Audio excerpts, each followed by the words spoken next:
Frankenstein by Mary Shelley, Chapter 2. We were brought up together. There was not quite a year's difference in our ages. I need not say that we were strangers to any species of disunion or dispute.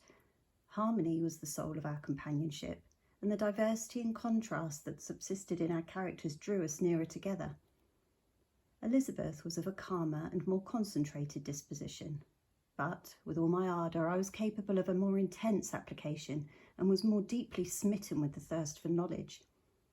She busied herself with following the aerial creations of the poets, and in the majestic and wondrous scenes which surrounded our Swiss home. The sublime shapes of the mountains, the changes of the seasons, tempest and calm, the silence of winter and the life and turbulence of our alpine summers. She found ample scope for admiration and delight. While my companion contemplated with a serious and satisfied spirit the magnificent appearances of things, I delighted in investigating their causes. The world was to me a secret which I desired to divine. Curiosity, earnest research to learn the hidden laws of nature, gladness akin to rapture as they were unfolded to me, are among the earliest sensations I can remember. On the birth of a second son, my junior by 7 years, my parents gave up entirely their wandering life and fixed themselves in their native country. We possessed a house in Geneva and a campagna on Belle Rive, the eastern shore of the lake, at the distance of rather more than a league from the city. We resided principally in the latter, and the lives of my parents were passed in considerable seclusion. It was my temper to avoid a crowd, and to attach myself fervently to a few. I was indifferent, therefore, to my schoolfellows in general, but I united myself in the bonds of the closest friendship to one among them. Henry Clerval was the son of a merchant of Geneva. He was a boy of singular talent and fancy. He loved enterprise, hardship, and even danger for its own sake. He was deeply read in books of chivalry and romance. He composed heroic songs and began to write many a tale of enchantment and knightly adventure.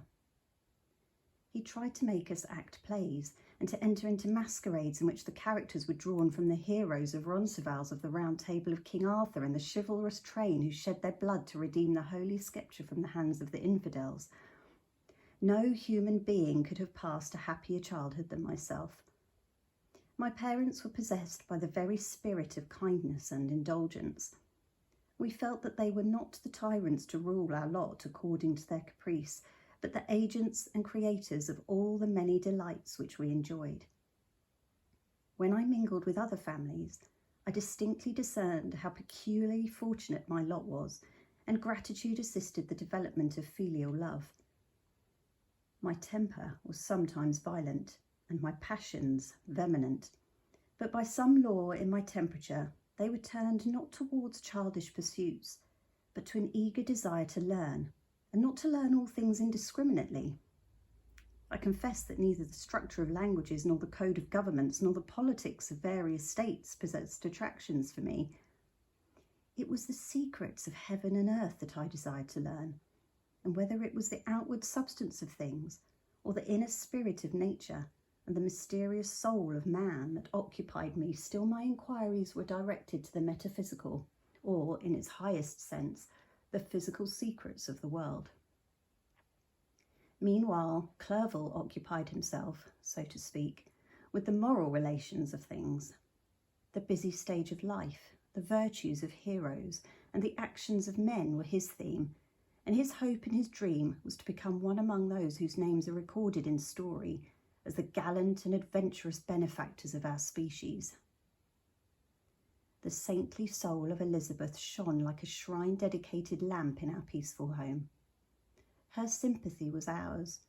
Her smile, her soft voice, the sweet glance of her celestial eyes were ever there to bless and animate us. She was the living spirit of love to soften and attract. I might have become sullen in my study, rough through the ardour of my nature, but that she was there to subdue me to a semblance of her own gentleness.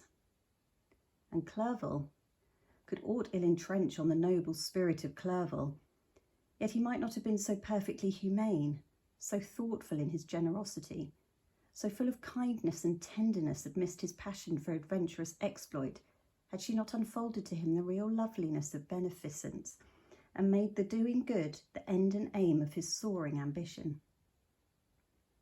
I feel exquisite pleasure in dwelling on the recollections of childhood, before misfortune had tainted my mind and changed its bright visions of extensive usefulness into gloomy and narrow reflections upon self. Besides, in drawing the picture of my early days, I also record those events which led, by insensible steps, to my after tale of misery. For when I would account to myself for the birth of that passion, which afterward ruled my destiny, I find it arise like a mountain river from ignoble and almost forgotten sources, but swelling as it proceeded, it became the torrent which, in its course, has swept away all my hopes and joys. Natural philosophy is the genius that has regulated my fate. I desire, therefore, in this narration to state those facts which led to my predilection for that science. When I was 13 years of age, we all went on a party of pleasure to the baths near Thonon. The inclemency of the weather obliged us to remain a day confined to the inn. In this house, I chanced to find a volume of the works of Cornelius Agrippa. I opened it with apathy. The theory which he attempts to demonstrate and the wonderful facts which he relates soon changed this feeling into enthusiasm. A new light seemed to dawn upon my mind, and bounding with joy, I communicated my discovery to my father. My father looked carelessly at the title page of my book and said, "Ah, Cornelius Agrippa. My dear Victor, do not waste your time upon this. It is sad trash." If instead of this remark my father had taken the pains to explain to me that the principles of Agrippa had been entirely exploded, and that a modern system of science had been introduced which possessed much greater powers than the ancient, because the powers of the latter were chimerical, which those of the former were real and practical, under such circumstances I should certainly have thrown Agrippa aside, and have contented my imagination, warmed as it was, by returning with greater ardour to my former studies. It is even possible that the train of my ideas would never have received the fatal impulse that led to my ruin. But the cursory glance of my father had taken my volume by no means assured me that he was acquainted with its contents, and I continued to read with the greatest avidity. When I returned home, my first care was to procure the whole works of this author, and afterwards of Paracelsus and Albertus Magnus. I read and studied the wild fancies of these writers with delight. They appeared to me treasures known to few beside myself. I have described myself as always having been imbued with a fervent longing to penetrate the secrets of nature. In spite of the intense labour and wonderful discoveries of modern philosophers, I always came from my studies discontented and unsatisfied. Sir Isaac Newton is said to have avowed that he felt like a child picking up shells beside the great and unexplored ocean of truth. Those of his successors in each branch of natural philosophy with whom I was acquainted appeared, even to my boy's apprehensions, as tyros engaged in the same pursuit. The untaught peasant beheld the elements around him and was acquainted with their practical uses. The most learned philosopher knew little more. He had partially unveiled the face of nature, but her immortal lineaments were still a wonder and a mystery. He might dissect, anatomize, and give names, but not to speak of a final cause. Causes in their secondary and tertiary grades were utterly unknown to him. I had gazed upon the fortifications and impediments that seemed to keep human beings from entering the citadel of nature, and rashly and ignorantly I had repined.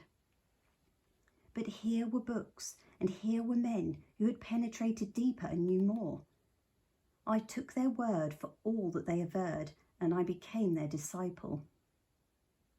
It may appear strange that such should arise in the 18th century, but while I followed the routine of education in the schools of Geneva, I was, to a degree, self-taught with regard to my favourite studies.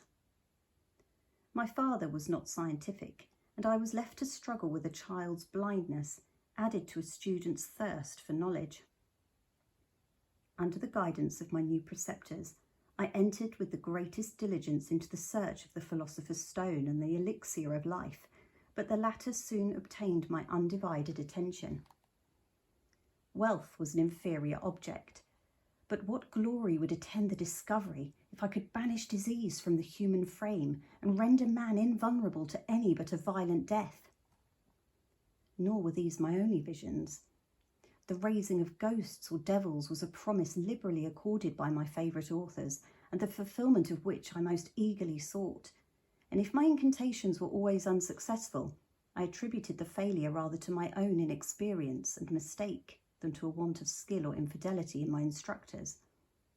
And thus, for a time, I was occupied by exploded systems, mingling like an unadept 1,000 contradictory theories, and floundering desperately in a very slough of multifarious knowledge, guided by an ardent imagination and childish reasoning, till an accident again changed the current of my ideas.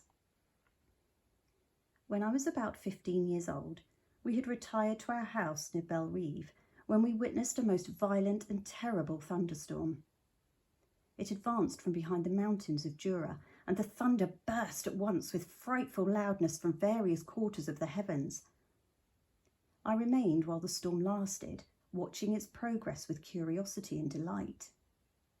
As I stood at the door, on a sudden I beheld a stream of fire issue from an old and beautiful oak which stood about 20 yards from our house, and so soon as the dazzling light vanished, the oak had disappeared, and nothing remained but a blasted stump. When we visited it the next morning, we found the tree shattered in a singular manner. It was not splintered by the shock, but entirely reduced to thin ribbons of wood. I never beheld anything so utterly destroyed. Before this, I was not unacquainted with the more obvious laws of electricity. On this occasion, a man of great research in natural philosophy was with us, and excited by this catastrophe, he entered on the explanation of a theory which he had formed on the subject of electricity and galvanism, which was at once new and astonishing to me. All that he said threw greatly into the shade Cornelius Agrippa, Albertus Magnus, and Paracelsus, the lords of my imagination. But by some fatality, the overthrow of these men disinclined me to pursue my accustomed studies. It seemed to me as if nothing would, or could, ever be known. All that had so long engaged my attention suddenly grew despicable. By one of those caprices of the mind, which we are perhaps most subject to in early youth, I at once gave up my former occupations, set down natural history and all its progeny as a deformed and abortive creation, and entertained the greatest disdain for a would-be science, which could never even step within the threshold of real knowledge. In this mood of mind, I betook myself to the mathematics and the branches of study appertaining to that science, as being built upon secure foundations and so worthy of my consideration. Thus strangely are our souls constructed, and by such slight ligaments are we bound to prosperity or ruin. When I look back, it seems to me as if this almost miraculous change of inclination and will was the immediate suggestion of the guardian angel of my life, the last effort made by the spirit of preservation to avert the storm that was even then hanging in the stars and ready to envelope me. Her victory was announced by an unusual tranquillity and gladness of soul, which followed the relinquishing of my ancient and latterly tormenting studies. It was thus that I was to be taught to associate evil with their prosecution, happiness with their disregard. It was a strong effort of the spirit of good, but it was ineffectual. Destiny was too potent, and her immutable laws had decreed my utter and terrible destruction.